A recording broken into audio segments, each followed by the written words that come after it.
Mike. What's new? Got anything for the afternoon edition? No, nothing new. Tell a king his nemesis is out here. Now, Miss Logan, maybe you'd better drop back a little later. Cap Street's tied up on a very important case. That's all right. An important case, huh? So the boys get a fast call. Put in a wreck the car, and when they get down there, it's just another family quarrel. Hello, Bill. How many times have I told you not to bust in my office? I can tell louder than you can, Bill Street. I want some news. Of course, you know Miss Bobby Logan of the Herald. Little gal gets all the medals for digging up the bodies. Check with those fingerprints, will you? Right. Well, goodbye. A polite policeman. Oh, come on, Bill. Give me a story. You know I've got to have something for the afternoon edition. Everything is peaceful and quiet. I have nothing for the afternoon edition. Now, scram. Captain, the coroner phoned. They've just taken Dan Grady to the morgue. They fished him out of the bay about an hour ago. Murdered.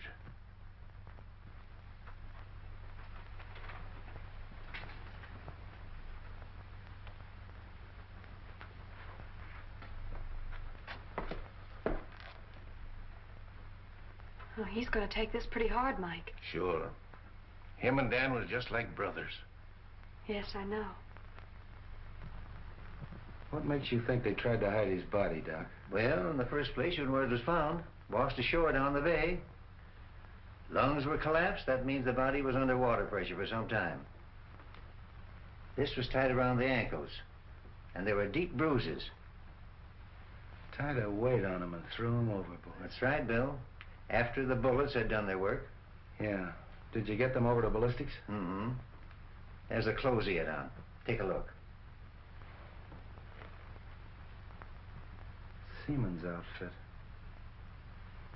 Andy, check these clothes and see if you can find out where he bought them. Thanks a lot, Doc. I'll check with you later about Dan.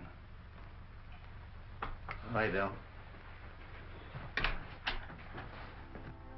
This hits the whole department with a jolt, Bill. Hit me a little harder than the rest. Dan and I were together as kids. Took our training together. Pounded the same beat. Yes, I know. You say he was on a smuggling detail. Yes.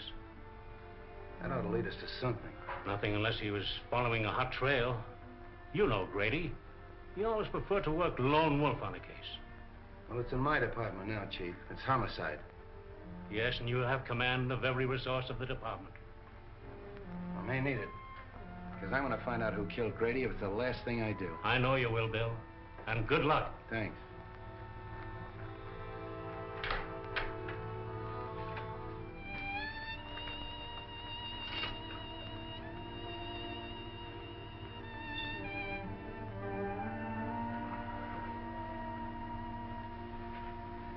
Gee, Bill, I'm sorry.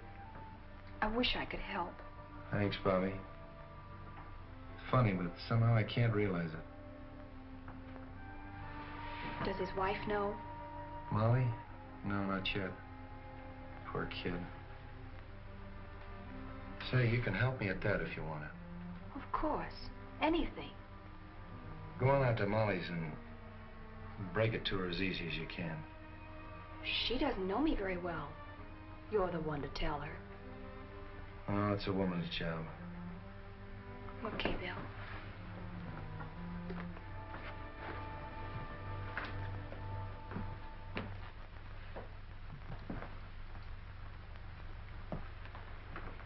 I came just as soon as I heard the news.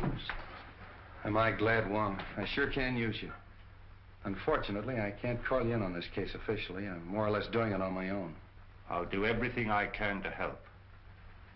Dan Grady was my friend, too. Thanks. You know what it means to me. Well, not too fast with your thanks. You know, the only reason I've been useful in the past was because in each case the Orient was involved. Well, Dan Grady was assigned to the smuggling detail. And smuggling in San Francisco means the Orient. Let's have a look at his office. Good. Wife and kid.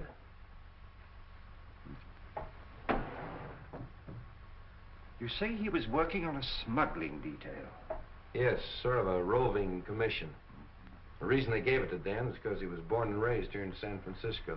He knew every nook and cranny. But the seaman's clothes would indicate that he was working on something at the waterfront. Yeah, but what? Whoa, look here. What is that?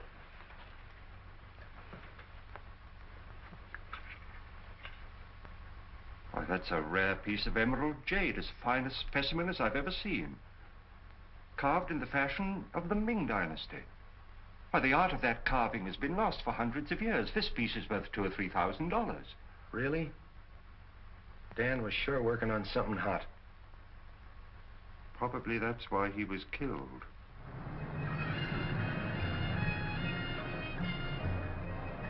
Yes, I have seen many similar in the past 3 months. From the captured provinces.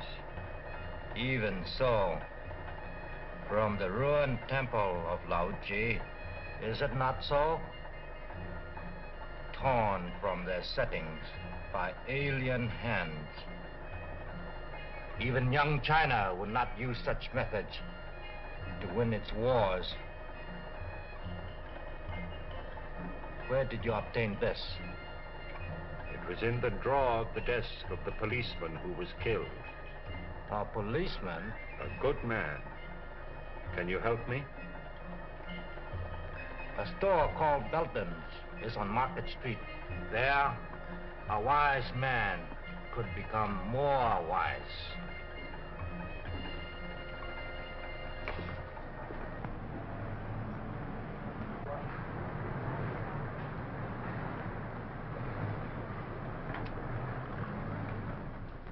How do you do? I'm Mr. Belden. Something I can do for you?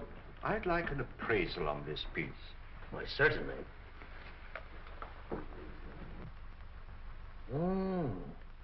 A most unusual piece. The coloring is magnificent. But I'm afraid I can't appraise its real value. But I understood you specialized in Oriental jewelry and art objects. No, only imitations. We haven't a piece of jewelry in the house worth over $50. I'm afraid you've come to the wrong place. So it would seem.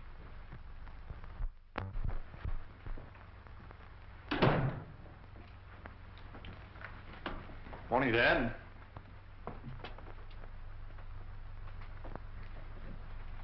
I suggest you try Harrington's over on Kearney. They handle that class of merchandise. Thank you for your time. Not at all. I'm sorry I couldn't help you.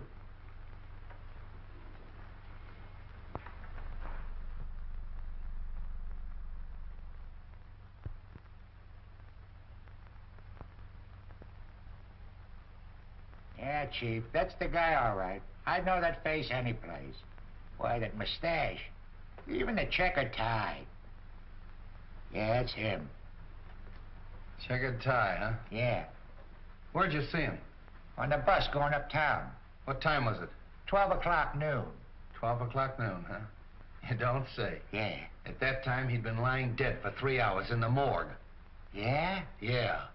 Why, they sworn on a stack of Bibles that was the guy. Sure, I know, Mr. Unifer.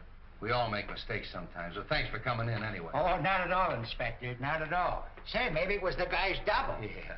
You know, they say every guy's got a double. Sure. Even me. Sure. Even you. Yeah, sure. Mike, get Bobby Logan on the phone. Yes, sir.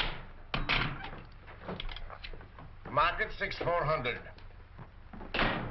Hello, Bobby. I was just trying to get you on the phone. Oh, are we going someplace? Yeah, you're going someplace. If you ever pull a bright idea like that again.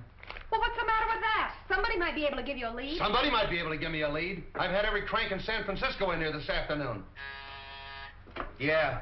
Logan doesn't answer. Where do you think I ought to look for her? Try my office. Huh? Every one of them has seen Dan Grady in 5 different sections of the city at the same time. Well, but But nothing. Did you see that guy that just went out of here? Yes. He was on the bus today at noon with Dan. Well, that's silly. Of course it's silly. But I've had to talk to those goofs. That's what your idea's done. Wasted my whole afternoon. Yeah, Mike. A gentleman out here says he saw Detective Grady. What? Miss Logan will interview him. Well, did you hear it? Just faintly. Go on, he's your witness.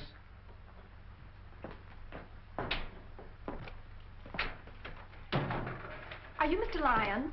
Yes. Oh, I'm Miss Logan of the Herald. I put that picture in the paper. Oh, how do you do? Well, I saw the man last night. Are you sure? Certainly. We talked for quite a while in the bar at the Club Neptune. Good afternoon, Miss Logan. I came in answer to your advertisement. Oh, now look, Mr. Wong. Now give me the details and talk fast. Oh, hello. Did you get any information? I called on an old friend of mine in Chinatown who advised me to investigate Belden's store on Market Street. Belden's? You know, the jewelry shop. Oh, sure. I'll put a couple of men on it. No, I think I'd leave things the way they are for the time being. Bill Street, I've got him! Got who? This man did see Dan Grady. Now, look, Bobby, we've been all through that. But this man is positive. All right, if he's so positive. What was he wearing when you saw him? Well, sort of like a sailor, you know, pea jacket, striped sweater. He had on dungarees, peak cap with black patent leather visor. Where'd you see him? At the Club Neptune. He was sitting at the bar having a drink. What time was that? About 8:30, I guess. That fits in, doesn't it, Wong? Yes, it does. Well, of course it does. Silly idea, huh? If it hadn't been for that Quiet. paper. You're quite sure this is the man? You're absolutely certain of your identification? Oh, yes. My drink happened to tip over and spilt on him. And I apologized, and we got to talking. And then what happened? Well, we talked together for a couple of minutes about football and things like that. Then I left and went home. You left him at this Club Neptune? Yes, he was still sitting there when I left. Well, thank you very much. You've been a great help. Is there any reward connected with this? Well, you see, Miss Logan takes care of that. Well, I'm sorry, Mr. Lyons. I'm afraid there's no reward, but, well, I'd be very glad to mention your name in my next story of the case. Did you say your first name was Homer? Yes, Homer. L-Y-O-N-S. Thank you. Too bad you haven't got a picture. Oh, I have. I brought one along just in case. Oh, thank you very much, Mr. Lyons. Thank you. Good day. Well, Bill Street, do I get an apology or don't I? Sure, I'm going to get the mayor to give you a key to the city. Terrific. The police thank the Herald for giving them their only clue. How's that, Mr. Wong? Not nearly strong enough. You've earned our undying gratitude. Well, I hope the information is some use to you. I'll see you later. Not me, Flatfoot. Get one of the nurses out of the receiving hospital. They don't mind a pain in the neck. Hey, you think that's a bad idea? Well, now, Street, just what do you know about the Club Neptune? Oh, not much, Wong. We better have dinner together. I'll take you down there later. I want to talk to this Harry Lockett. Harry Lockett? Yeah, he's the fellow that owns the Club Neptune. Hardway Harry, they call him. Hardway? Oh, a gambler? Yeah, gambler, smuggler, crook, everything.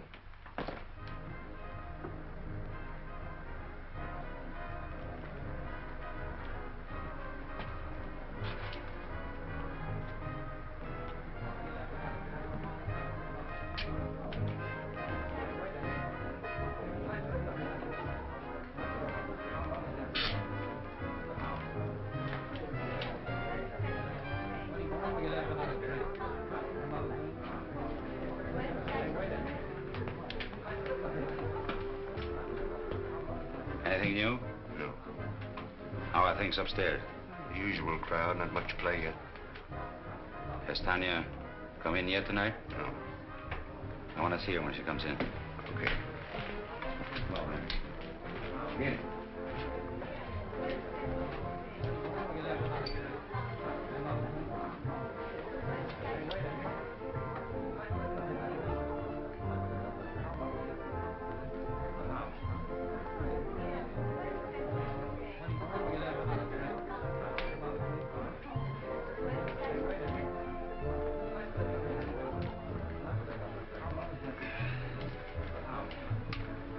Two dry martinis, huh?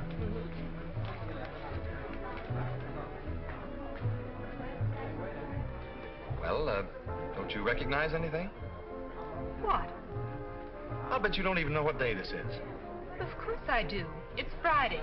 That's why you insisted upon coming here for a fish dinner. Oh, no, it isn't. We came here because this is an anniversary.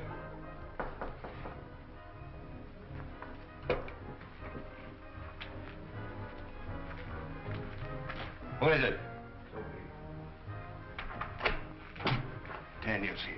But she's got young Belden with her. Huh. She's starting that over again, eh? Bring her in here. Okay. Listen, Tanya. I've been lying awake nights planning our future together. I realize that I haven't much to offer you, but I'll try awfully hard to make you happy.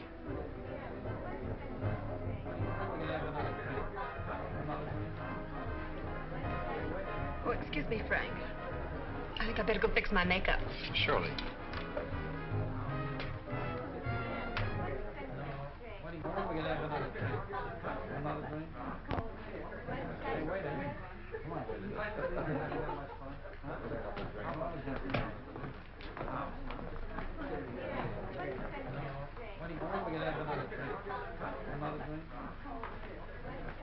What do you want? I thought I told you to keep away from young Belden. And I told you that my personal affairs are none of your business. What are you trying to do? Get the old man on our neck? Keep away from that boy or I'll... Or what? I guess if I'm good enough to help handle his smuggled junk, to run the risks that he cashes in on, I'm fit company for his son. Well, what about a certain other gentleman?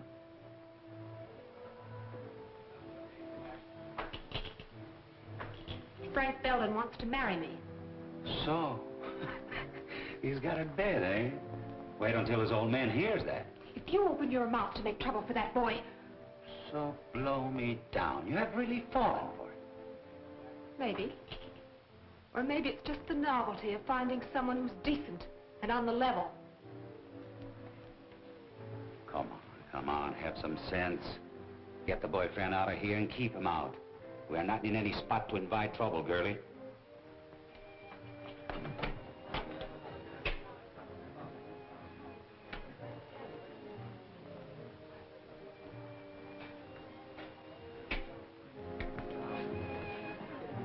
I seem to have developed a headache, Frank. Maybe it was the drink. Oh, I'm sorry. Well, maybe some fresh air will do you good. Shall we take a drive? Yes.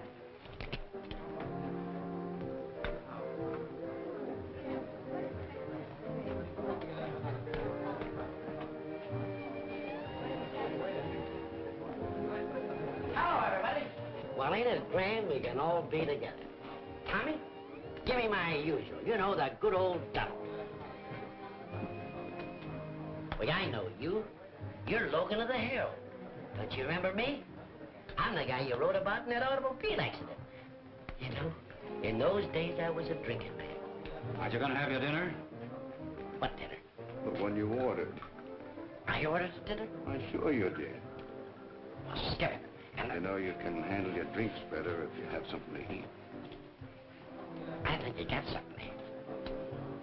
Don't go away. You know, I always forget to eat when I go out stepping. I'm awfully sorry. Oh, that's all right. He was just feeling hospitable. That's easy to understand. The Club Neptune feels the same way, Miss Logan. Gee whiz, I'm famous. Who wouldn't recognize that pretty face of yours if they read the Herald? I'm Harry Lockett. I'm very glad to meet you. I've heard a lot about you and your Club Neptune. So it seems, judging from today's Herald. Oh, you don't sound pleased. I'm not. I don't like that publicity. You don't? No. How about we'll chat in my office? Why not?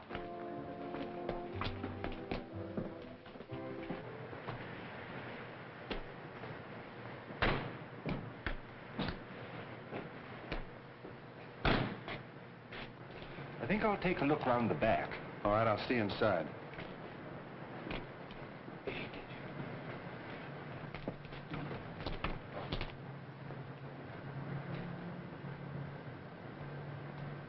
You see, Miss Logan, we don't like newspaper people around here. I see your point. You know, if you had this place soundproof, those poker chips up there wouldn't make such a racket. Just a little friendly advice. Thanks. And here's some for you. I wouldn't write any more stories about the Club Neptune if I were you. Are you trying to tell me what to put in the Herald? I'm trying to tell you what you shouldn't put in the Herald.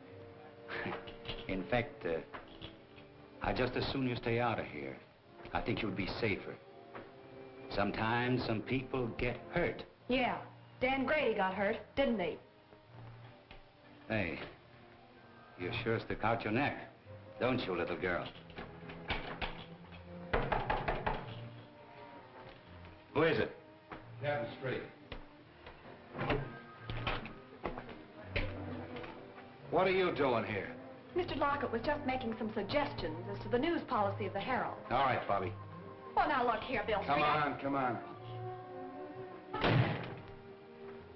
Hello, Hardway. Oh, Copper.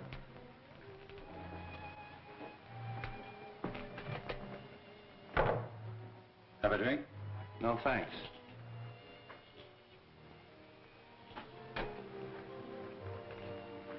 What's on your mind, Street? I suppose you read about Dan Grady. Oh, yes, that's too bad. I don't think I knew him. I thought everybody on the waterfront knew Grady. He was on the smuggling detail. It's funny you didn't run into him. I resent that, Street. I resent what happened to Dan Grady. Quit stalling, Hardway. He was in this place last night at 8:30 at your bar. Well, maybe he was. So what a lot of other people. We had a big night last night. Nobody saw Dan Grady. None of my boys did, because as soon as I saw the papers, I asked all of them. You can talk to them yourself. Maybe I will.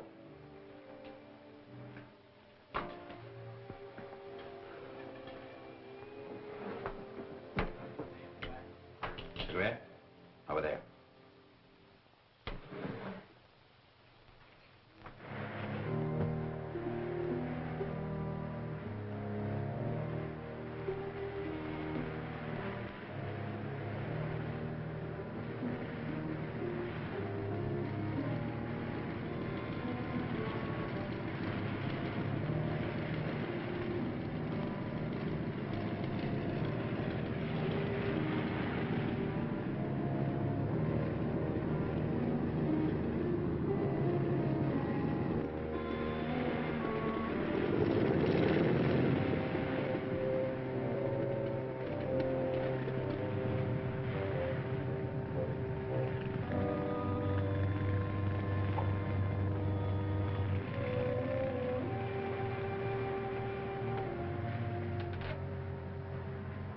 I don't pay any attention to me if I seem a little tough, Harry. Dan happened to be a pal of mine. His body washed up on the beach this morning. Been in the water for 12 hours.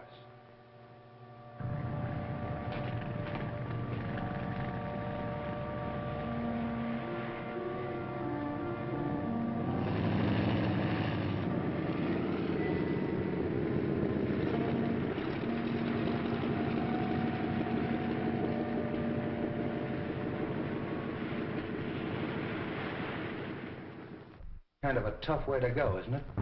Well, Street, they say that drowning, it's an easy death. But Grady had 2 slugs in the back of his neck before he ever hit that water.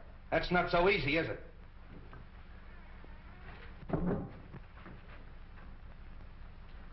Well, Street, if there is anything I can do for you... Open that door. Open that door.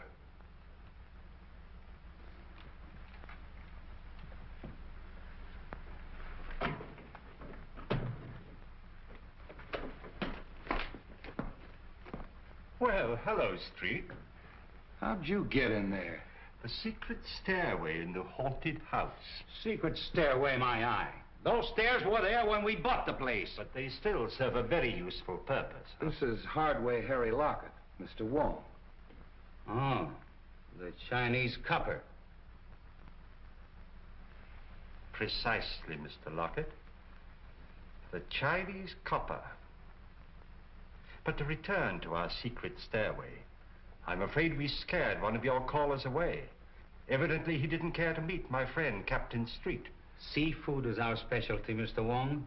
That was probably kept from the fishing barge.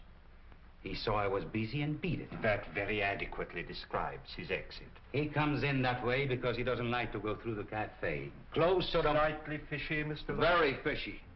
Now get this, Hardway. If I find out that anything happened to Grady in this place, I'm going to tear it apart. If you ever do, I'll help you. Come on, Wong. Goodbye, Mr. Lockett. Goodbye, Mr. Wong. Oh, sorry. Didn't know you were busy. He's not. Because we're just leaving. I beg your pardon, but We've met before, haven't we, Miss... Serova's the name, but we haven't met. I'm so sorry. Oh, now I know what prompted my mistake. I saw you sitting outside in a car with young Mr. Belden. What was he doing here? We had dinner here. Do you mind? Excuse the boys, Miss Serova, but it's their business to be curious. This is Mr. Wong, the famous detective. And this is Captain Street of the San Francisco Police. Your head waiter says you found my compact. Yes, it's my desk. I'll get it for you. Drop in any time, boys. It'll be your turn to drop in on us the next time.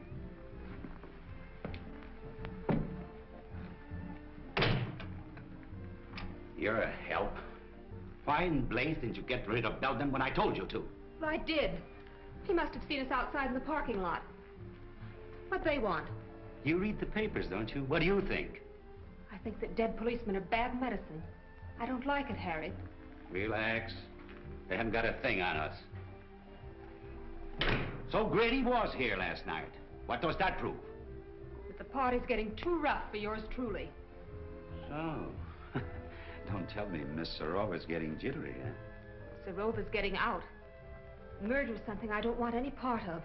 I'm through. Oh, no, you're not. When you're through, it will be because I tell you you're through. Are you threatening me? Maybe. Don't do it, Harry. I know too much. Things happen to people who know too much. Yes. They end up in the bay like a certain policeman.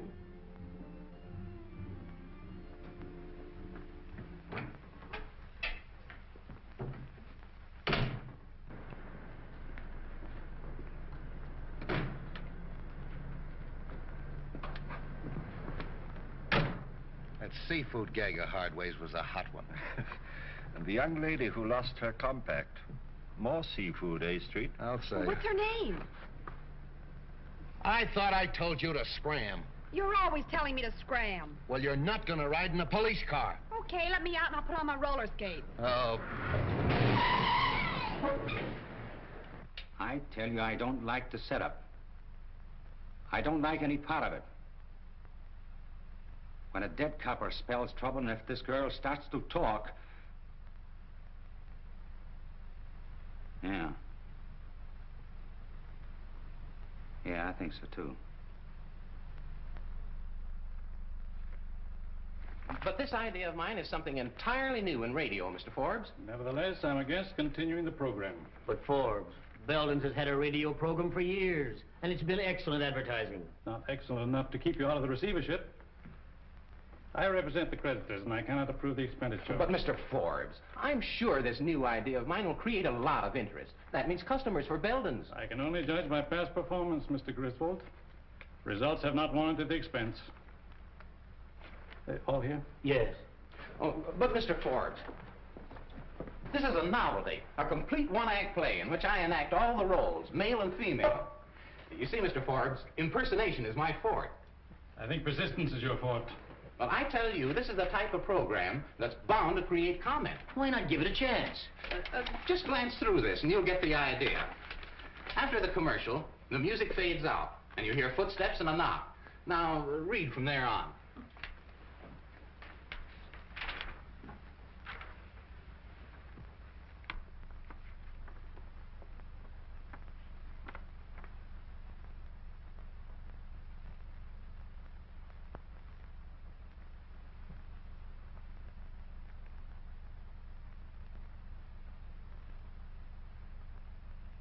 Pretty melodramatic, isn't it? But that's the kind of stuff they like nowadays, Mr. Forbes. The highly dramatic programs are the most successful. Suppose we try it for a couple of weeks. It wouldn't cost a fortune, and it might get results. Well, all right, we'll try it. Thanks, Mr. Forbes. I'm sure you won't be sorry. We go on from 10 to 10:15 tonight. I hope you're listening in. We will. Those bills are all right. I'll see you in the morning. Hello, Frank. Hello, Mr. Forbes. How you feeling, Dad? Oh, as well as could be expected, considering the fact that I don't have anything to say about my own business. When are you going to take me in with you? Not for a while yet. But, Dad, I've got to go to work. I've got to make some money. Isn't your allowance enough? No. I'm going to get married. Who to? That Serova woman? Miss Serova, yes. How did you know? I haven't taken my eyes off you completely. You've been out with that adventuress every night for a month. I wouldn't talk like that if I were you, Dad. We're both liable to be sorry for it. Besides, it won't change my decision. Frank, I won't permit you to wreck your life, to throw away your entire future for the sake of that scheming, unscrupulous... That's enough! I'm sorry you feel that way about it, Dad, but there's nothing you can do about it. You'll never marry that woman. Do you understand? Never!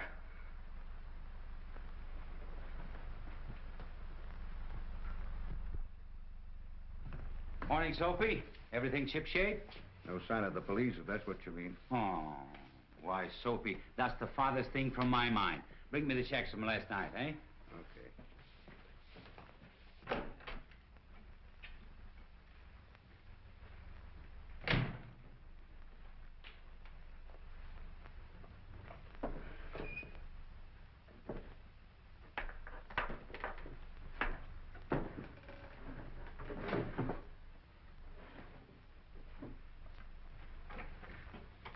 Hey, have you been fooling around my desk? Me? Mm-hmm. What? I wouldn't touch your stuff, boss. Something missing? Yeah, my gun. Gee, that ain't so good. When'd you last see it, boss? I don't know. Yesterday, I guess. I want to talk to you.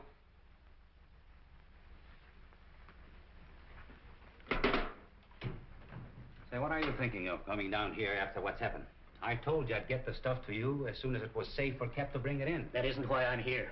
I want to know what that Serova woman is doing running around with my son. Well, I did my best. You know, after all, it's not such a bad idea, sort of a close corporation. Are you mad? My boy has no part in all this. I went into it because it was the only hope I had of saving my business, of meeting my obligations, but not to the extent of wrecking his life, and that's what this marriage would mean. That's your problem. Right now, I have more important things to do than nurse a lovesick pup. If you value your neck, you'll do something about it. I'm warning you, Lockett. Before I see this happen to my son, I'll blast everything wide open. Including yourself? Including myself. Uh-huh. I see you. You like the idea of a few months on Alcatraz? I'll stop at nothing.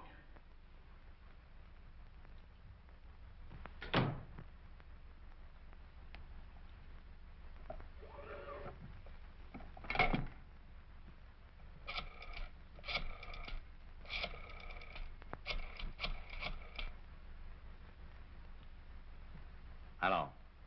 Hello, Tanya. This is Harry. I want to apologize the way I talked to you last night. Oh, you know, I couldn't mean it. We were both a little jittery and unreasonable. Now, listen, Tanya. I want to see you. I have to talk over something with you. I think you'd be interested. All right. I'll be in all evening. Goodbye. I hope I didn't keep you waiting, Fancy. Oh, that's all right, sir. Don't mention it.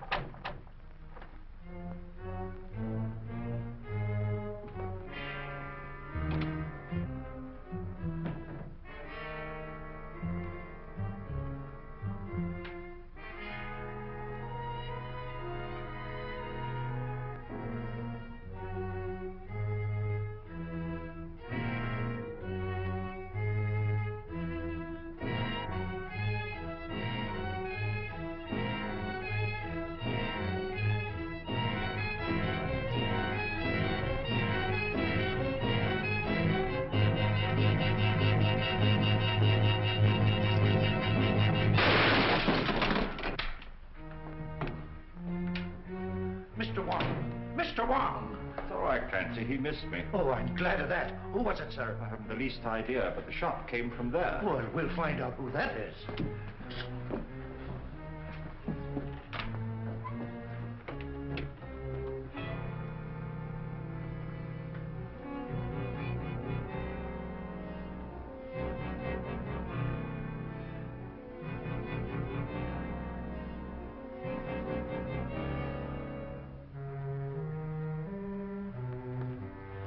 Whoever it was, beat it out the back and left the door wide open. Whoever it was, he killed Mr. Belden. What? Oh, glory be! Get straight. Yes, sir.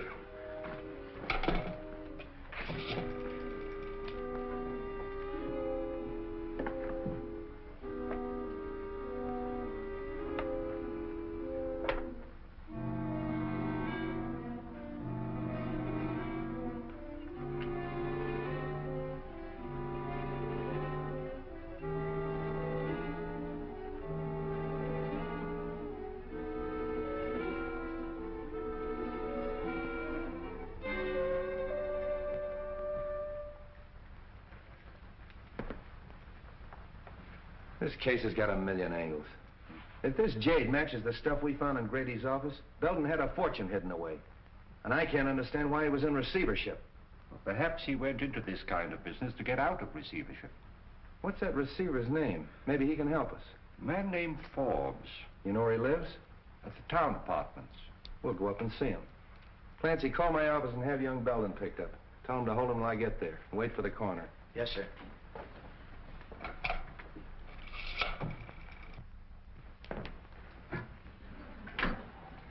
Good evening, gentlemen. We want to see Mr. Forbes, John T. Forbes. Who's calling? Captain Street of the police department. Ring 22, please. Captain Street of the police department to see Mr. Forbes. Yes, sir. Go right up, Captain Street. That's number 22. Captain Street? What on earth can he want?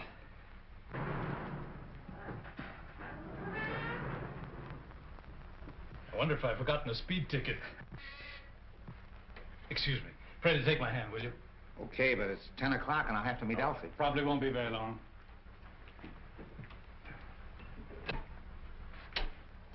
Captain Street? That's right, and it's Mr. Wong. How do you do? How do you do? Come in here, gentlemen. Thank you.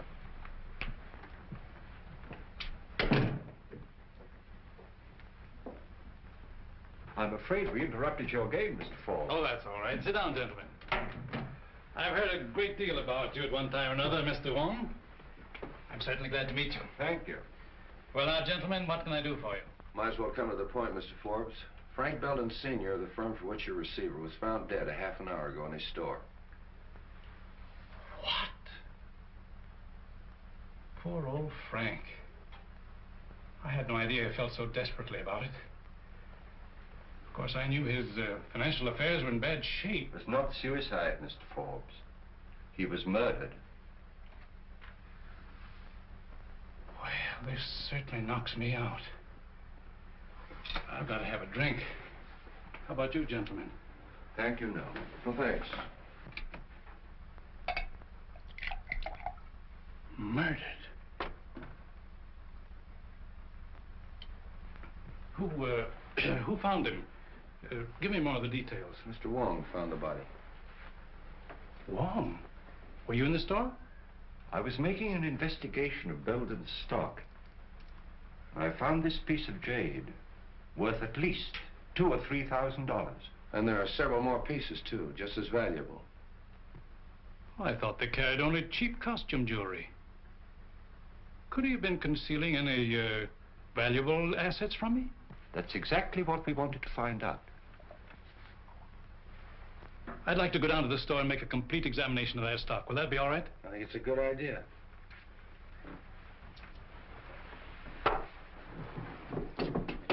Will you have a cigar, gentlemen? Yes, thanks. No, thank you. One more thing I think you should know. That jade was smuggled. And one of our own men on the smuggling detail was murdered, running it down. And the trail seems to lead to Belden's store. Why, this is the worst thing I've ever heard. Excuse me. Hello? Yeah. It's for you. Thanks. Street speaking. What? I'll go right up. There's been a shooting on the floor above. Can we get out this way? Yes.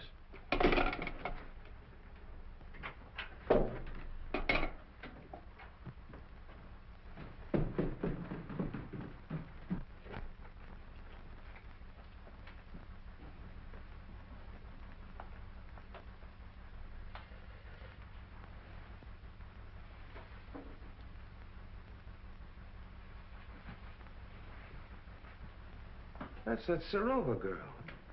How do you like this? A murder right over my head. Yeah? Oh, you're the clerk. Yes, sir. I telephoned headquarters from downstairs. Thanks. What do you know about this? Nothing, except what the switchboard operator told me. What'd she tell you? Well, I was sitting in the lobby when all of a sudden she started yelling, Miss Serova's being killed. All right. Take it easy. Sit down. What did you hear on the phone? Well, I was sitting there as usual when the buzzer sounded, and it was a call from 32. What time was that? About 14 after 10. That's an odd time to remember, 10:14. Well, I'm not sure, but it was 15 after 10 when I heard the shot. And they were arguing about a minute. Who was arguing? Miss Serova and the man. Well, what were they arguing about? What'd they say? Well, he said, get away from that telephone. That's the last time you're going to pull that sort of stuff on me. And Miss Serova yelled, don't shoot, don't shoot. But he did. It's quite possible, Street. The receiver's off the stand. Yeah. Did you recognize the man's voice? No, but he was awful mad. Anybody come through that lobby that might have come up here? No, sir. Did you pass anybody on the way up? I didn't see anybody. All right, that's all for now. Stick around downstairs. Oh, hello, Doc. Prints, photographs, the works. And I want you to get me that Oh, little Bo Peep, huh? What are you made up for? That's all I need! Just be sure to get everything in this corner, will you, please?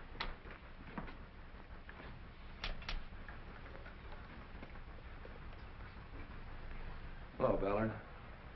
What are you doing here? I thought I told you to tail Hardway. I was trailing him. I lost him in the traffic at 8th and Market around 9 o'clock. I've been looking for him ever since. That's wonderful. Get my office on the phone. Get me police headquarters. Hey. Remember the last guy we saw Serova with? Hardway Harry.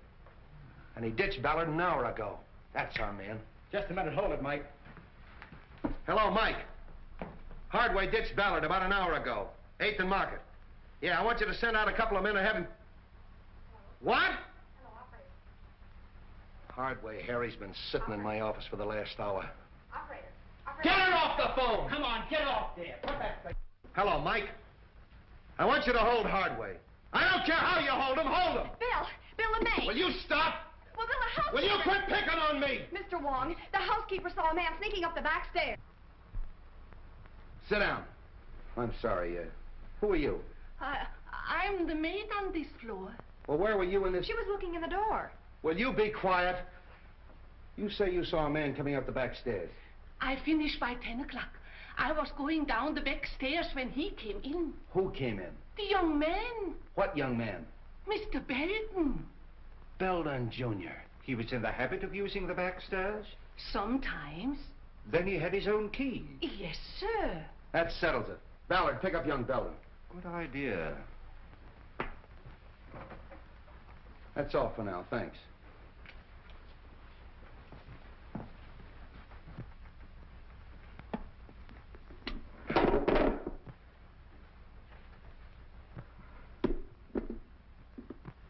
You know, Wong, Belden knew Serova. Hardway knew her. They're all mixed up in this thing some way. I'm gonna have them all come in my office tomorrow morning at 10 o'clock. What am I doing?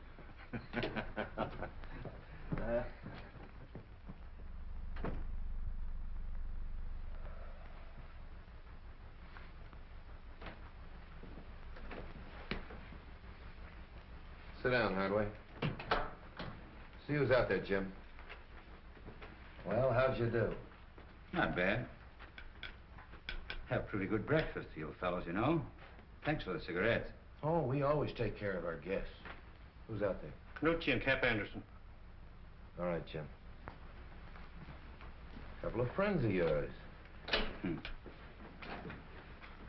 What were you doing here last night? Well, I caught one of your boys following me, and I figured he wanted to make sure where I was.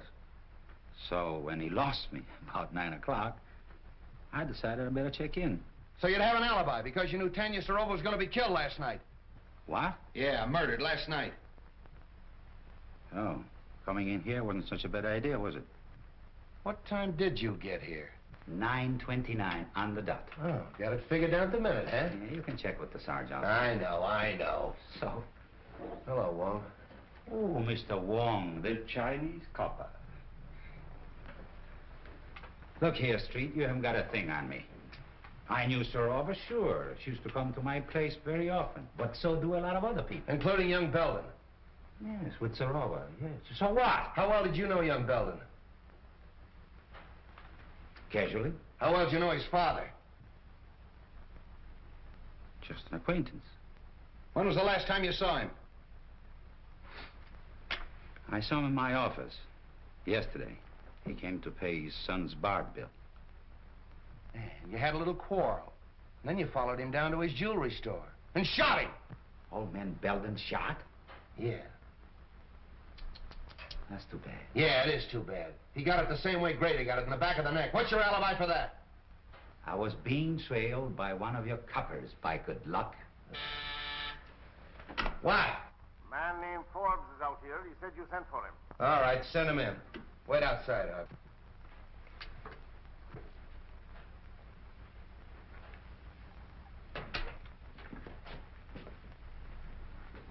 Good morning, Mr. Forbes. You want to see me, Captain? Yes. You know Mr. Wong. Oh, yes. How are you, Mr. Wong? Forbes? We were kind of interrupted last night, and I'd kind of like to find out what you know about young Belden. Well, I'm afraid I can't tell you very much. Most of my dealing has been with his father. Well, what sort of a kid is he?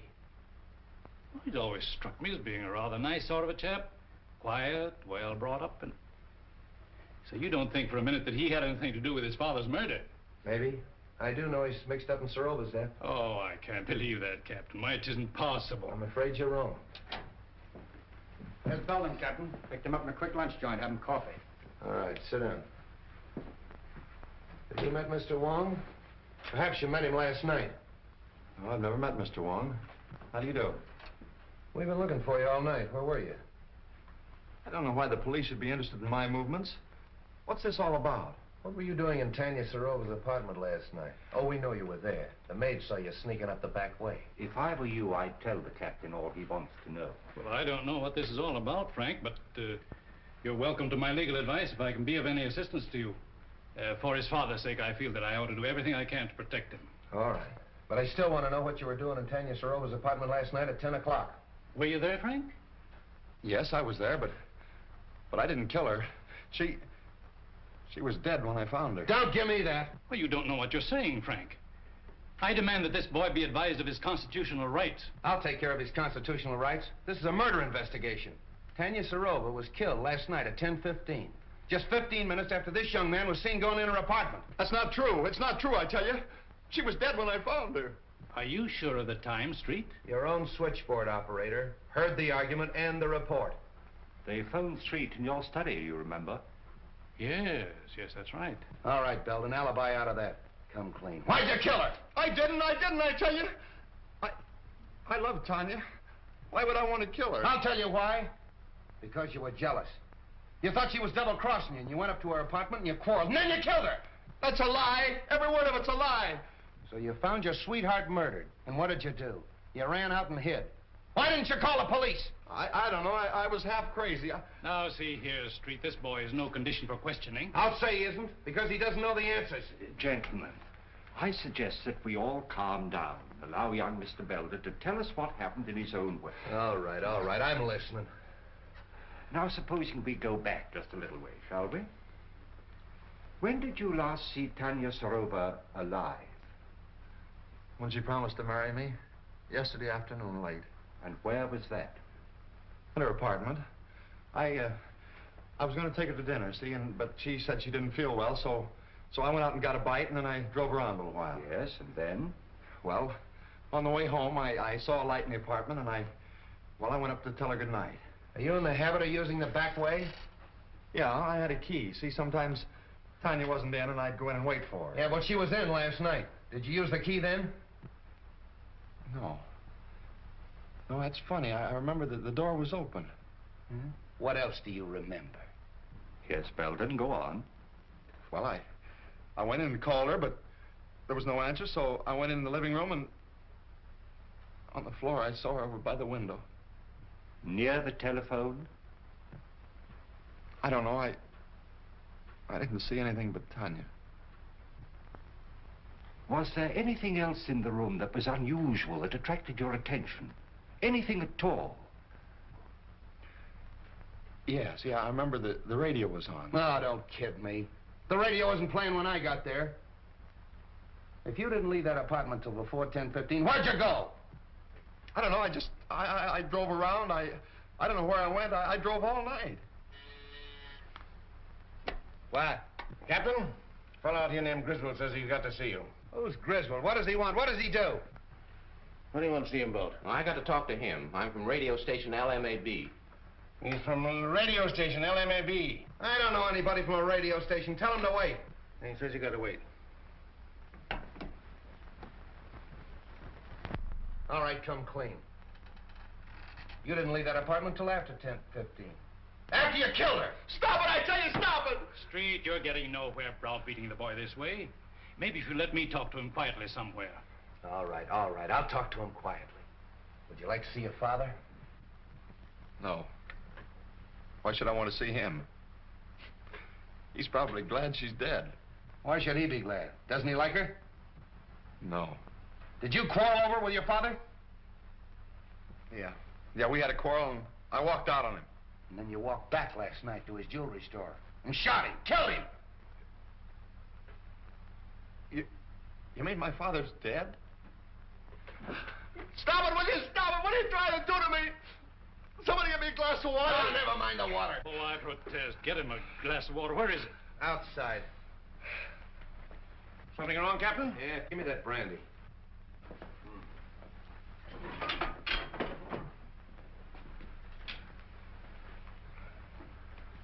Now go and sit down. What do you want? Come on, what is this? Say, what am I supposed to do? Spend the weekend here? He'll get you. Mr. Hardway. The press. Yes, the press. What do you know today? Pardon me.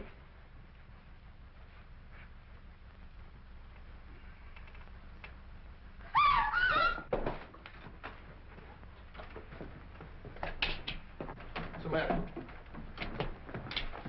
Who is this? It's the fellow from the radio station, Griswold. Where'd this paper file come from? Say, that looks like mine. It's missing from the desk. All right. Who did it? This is a payoff right in my own office. Stay away from that phone.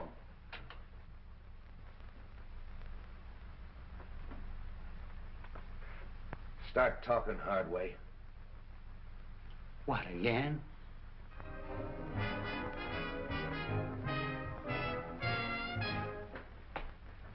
Sorry for the interruption, Mr. Wong, but that was a new program, and I want to check on it. Not at all. It's all most interesting. Yes, but full of headaches. Replacing Griswold is going to be one of them. I can quite imagine. His programs were popular, weren't they? Very. He was a talented young man. Wrote most of the sketches and played all the parts in them.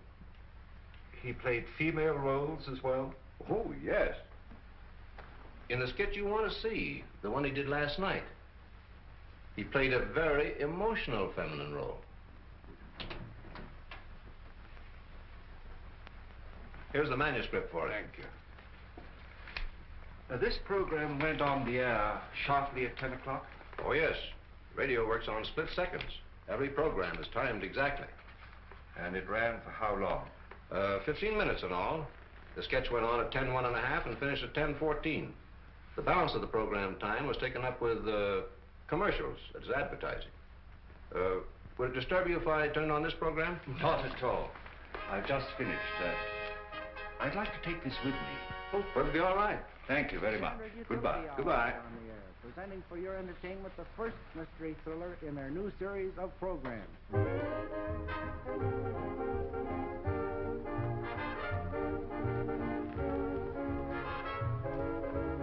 How do you do, sir?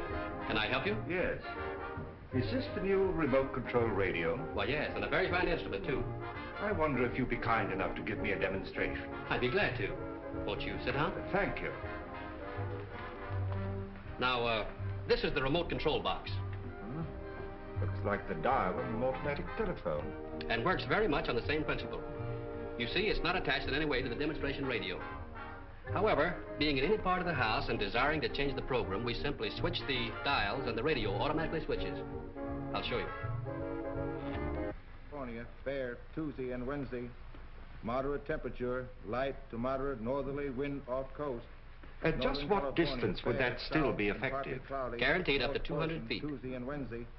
Rains extreme northwest And you can portions, shut the radio warm off in fog the same locally way? in valleys. Oh, yes. Just Wind press off down the on this coast right here. Becoming southerly and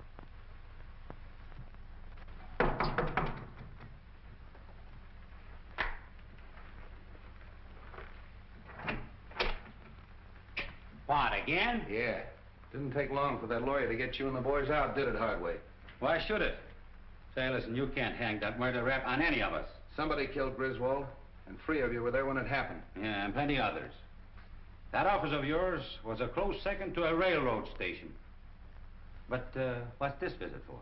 According to ballistics, the same gun killed Serova, Belden, and Grady. Mind if I check yours? You know I don't carry a gun. I haven't had one around here in years. Come on, search the place. You think if I had one, I would keep it here just to show? Looks like you're getting a little careless, Hardway. If that gun matches those bullets, it'll be too bad for you. Get that to ballistics. So you still think I killed Serova while I was in your office, eh? You could have farmed that rod out. Take him away. You're making a mistake, Street. Murder is not my racket. Maybe. We'll wait and see what that ballistic report says.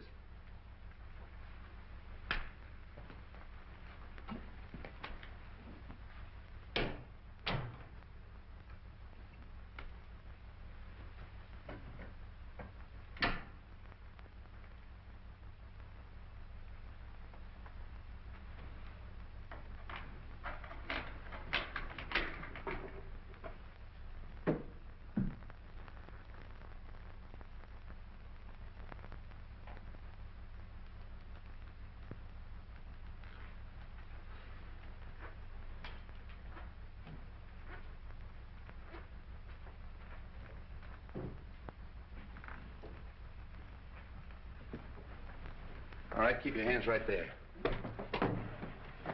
Turn around. Ah, Cap Anderson, huh? From Harry Lockett's fishing barge. So this is the seafood you supply this place with, huh?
This is Mr. Wong, Bessie. I'll be experimenting with the phone for a little while, so pay no attention if it rings.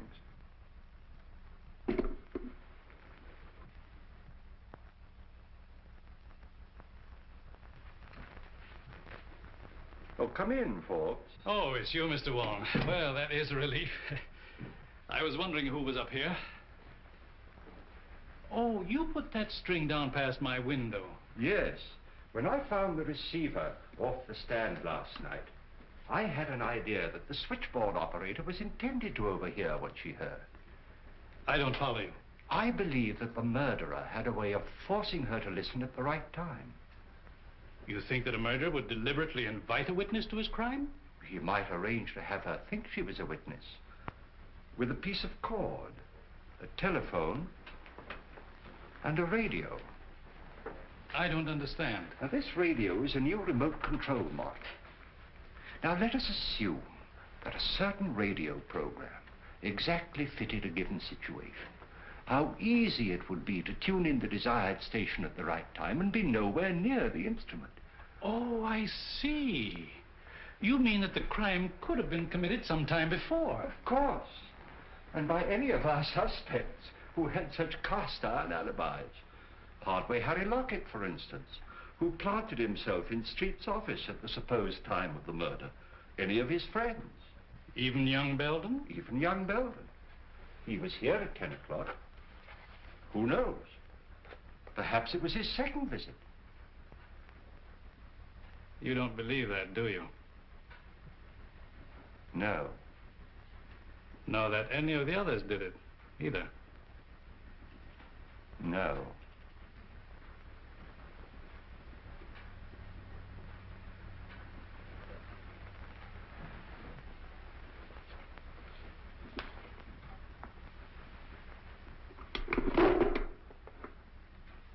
Is that what you were looking for, Mr. Wong?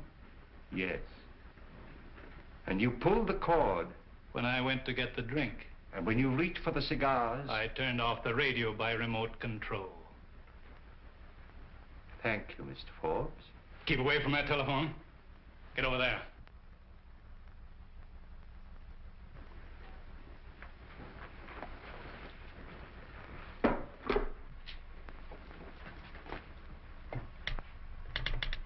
Operator. Oh, hello, Captain. Hello, is Mr. Forbes in? I'll see for you. Operator. Mr. Forbes doesn't answer. All right, thanks. Why don't you answer that call? Well, that's Mr. Wong. He told me not to pay no attention to it. Mr. Wong? Yeah, he's up in Mr. Rover's apartment playing with the telephone. Well, I hope he's having a good time. I'll drop up and see him. Playing with a telephone.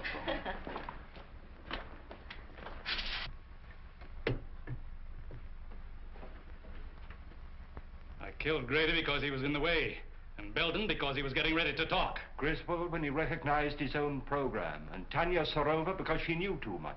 No, because she was leaving me for a younger man.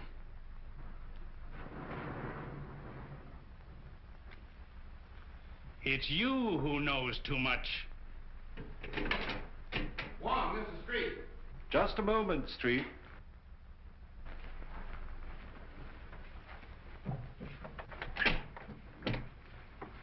What are you doing up here? Get him up. Over there with him.